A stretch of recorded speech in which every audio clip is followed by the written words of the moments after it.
Acid নিক্ষেপের পর পেরিয়ে গেছে 2 বছর, এখনো মেলেনি বিচার। দিন দিন ভেঙে পড়ছেন চট্টগ্রামে এসিড হামলার শিকার তরুণ তমাল চন্দ্র দে। বিচারের পাশাপাশি ছেলের দৃষ্টি ফেরাতে সরকারের সহায়তা চায় তমালের পরিবার। আবু জাহিদের তোলা ছবিতে জানাচ্ছেন জুবাইর মঞ্জুর। করে ডেকে নিয়ে গিয়ে আমাকে যখন এসিডটা নিক্ষেপ করা হয় মুখে। তমাল চন্দ্র দে অ্যাসিড নিক্ষেপে ঝলসে গেছে তার পুরো মুখ, হারিয়েছেন পৃথিবী দেখার চোখ দুটিও। ও যদি আমাকে মেরেও ফেলতো তাহলে এর থেকে ভালো হতো। 2017 সালের 10 ফেব্রুয়ারি নগরীর গণিবেকারী মোড় এলাকায় অ্যাসিড হামলা হয় তমালের ওপর। অভিযোগ, পুরনো সম্পর্ক নিয়ে মনোমালিন্যের জেরে বান্ধবী মমিতা দত্ত ও তার স্বামী সুমিতধর তমালের ওপর এই নিষ্ঠুরতা চালান। ঘটনার 1 বছর পর গ্রেফতার হলেও পরে জামিনে বেরিয়ে আসেন মমিতা ও সুমিত। সুষ্ঠু একটা বিচার পাই আমি, এটাই আমি চাওয়া। চোখে দৃষ্টি নেই, আছে শারীরিক কষ্ট, ফলে জীবন যেন দুর্বিষহ তমালের।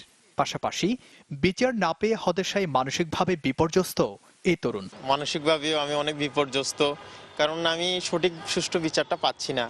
যেখানে যাচ্ছি সেখানে ফিরে ফিরে আসতেছি। তার এমন কষ্টে ভেঙে পড়েছেন বাবা মা। তারা চান নৃশংস এমন ঘটনার দ্রুত বিচার। সে সাথে ছেলের চোখের দৃষ্টি ফেরাতে চান সরকারের সহায়তা। আমার এটাই খারাপ লাগতেছে, আমি শুধু চাই আমার ছেলের বিচারটাই, ওদেরকে তাড়াতাড়ি ধরা হোক। চোখে বায়োনিক যন্ত্রপাতি দিয়া ছেলের জন্য দৃষ্টিটা ফিরিয়ে পায়, এইটাই সরকারের কাছে আমি সাহায্য চাইতেছি। মামলার ধার্য তারিখে হাজির না হওয়ায় ইতোমধ্যে বাতিল হয়েছে 2 আসামির জামিন। রাষ্ট্রপক্ষের কৌশলী বলছেন, দ্রুত সাক্ষ্য শেষ হলে অগ্রগতি আসবে মামলা নিষ্পত্তিতে। এই মামলায় যতগুলি সাক্ষী আছে সব সাক্ষীকে যদি একদিনে নিয়ে আসা হয়, পুলিশ ব্যতীত, আমি সব সাক্ষীকে একদিনে আমি করে ফেলবো, তাহলে আমার মামলা আর বিলম্ব হওয়ার কোনো সুযোগ নেই। চাঞ্চল্যকর এ মামলায় সাক্ষ্য গ্রহণের জন্য পরবর্তী দিন ধার্য আছে 19 মার্চ।